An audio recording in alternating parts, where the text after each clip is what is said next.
Hi there. Let's continue our Through the Bible in 1 year. We are on day 6, and we're in Job. This week we're Job 10 through 13 today, and Job's going to take a while because Job talks a lot. No. Here we go. Now, he had just continued in the last chapter talking to God and complaining and saying he won't give up, but he wants to give up. So he's going to continue, and let's continue. Job's I plead to God. I loathe my life. I will give free utterance to my complaint. I will speak in the bitterness of my soul. I will say to God, do not condemn me. Let me know why you contend against me. Does it seem good to you to oppress, to despise the work of your hands, and favor the designs of the wicked? Have you eyes of flesh? Do you see as man sees? Are your days as the days of man? No, they're not. Or your years as a man's years, that you seek out my iniquity and search for my sin, although you know that I am not guilty, and there is none to deliver out of your hand? Question mark. Your hands fashioned and made me, and now have destroyed me altogether. Remember that you have made me like clay, and you will return me to the dust. Do you not pour me out like milk and curdle me like cheese? You clothed me with skin and flesh, and knit me together with bones and sinews. You have granted me life and steadfast love, and your care has preserved my spirit. Yet these things you hid in your heart. I know that this was your purpose. If I sin, you watch me. If I do not acquit me of my iniquity. If I am guilty, woe to me. If I am in the right, I cannot lift up my head, for I am filled with disgrace. And look at my affliction. And were my head lifted up, you would hunt me like a lion, and again work wonders against me. You renew your witness against me, and increase your vexation towards me. You bring your flesh troops against me. Flesh troops, like that. Why do you bring me out from the womb?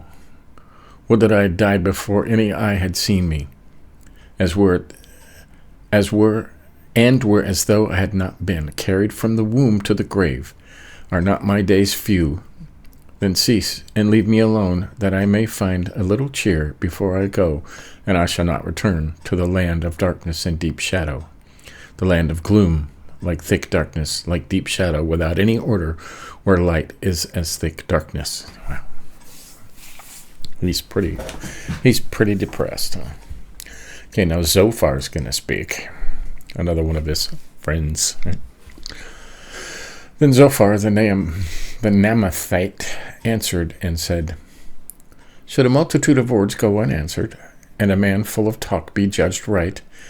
Should your babble silence men, and should you mock, and when you mock, shall no one shame you? For you say, my doctrine is pure, and I am clean in God's eyes. But oh, that God would speak and open his lips to you, and that he would tell you the secrets of wisdom, for he is manifold in understanding. Know then, God exacts for you less than your guilt deserves. Yeah, you're not getting punished enough, this guy's saying. Can you find out the deep things of God? Can you find out the limit of the Almighty? It is higher than heaven. What can you do? Deeper than Sheol. What can you do? What can you know? Its measure is longer than the earth and broader than the sea. If he passes through and imprisons and summons the court, who can turn him back? For he knows worthless men, and he sees iniquity. Will he not consider it? But a stupid man will get understanding when a wild donkey's colt is born a man. When a wild donkey's colt is born a man. Did he just call him a... No. If you prepare your heart, you will stretch out your hands toward him. If iniquity is in your hand, put it far away, and let not injustice dwell in your tents. Surely then you will lift up your face without blemish. You will be secure and will not fear. You will forget your misery.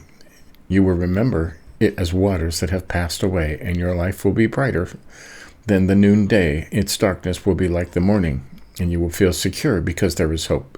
You will look around and take your rest in security. You will lie down, and none will make you afraid. Many will court your favor, but the eyes of the wicked will fall. All way of escape will be lost to them, and their hope is to breathe their last. Well, okay. Job replies to him and said, "No doubt you are the people, and wisdom will die with you. But I have understanding as well as you. I am not inferior to you. Why, who does not know such things as these? I am a laughingstock to my friends. I, who called to God, and he answered me, a just and blameless man, am a laughingstock." In the thought of one who is at ease, there is contempt for misfortune. It's ready for those whose feet slip. The tents of robbers are at peace, and those who provoke God are secure.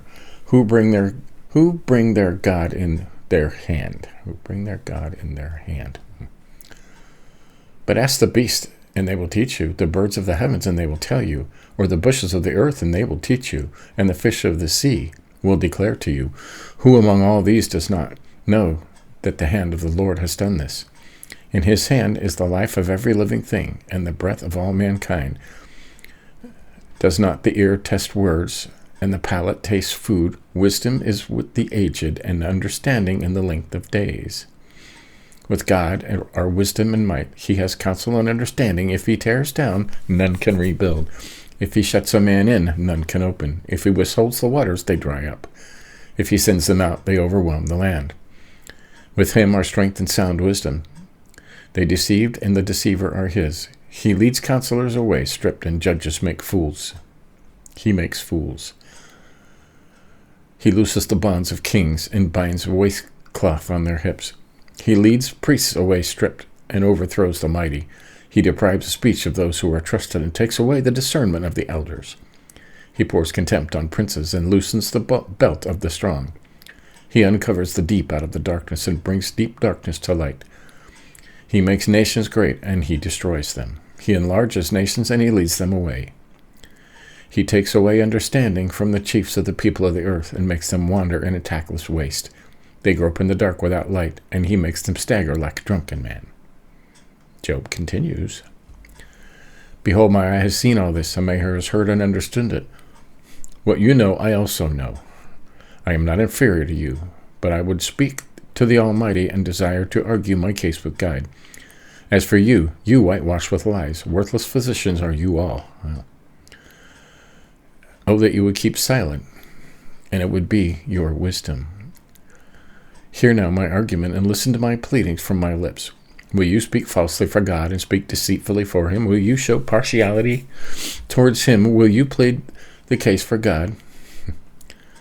Will it be well with you when he searches you out? Or can you deceive him as one deceives a man? He will surely rebuke you, if in secret you show partiality. Will not his majesty terrify you, and the dread of him fall on you? Your maxims are proverbs of ashes. Your defenses are defenses of clay. Let me have silence, and I will speak. And let come on me what may.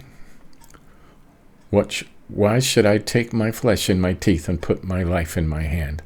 Though he slay me, I will hope in him. Yet I will argue my ways to his face.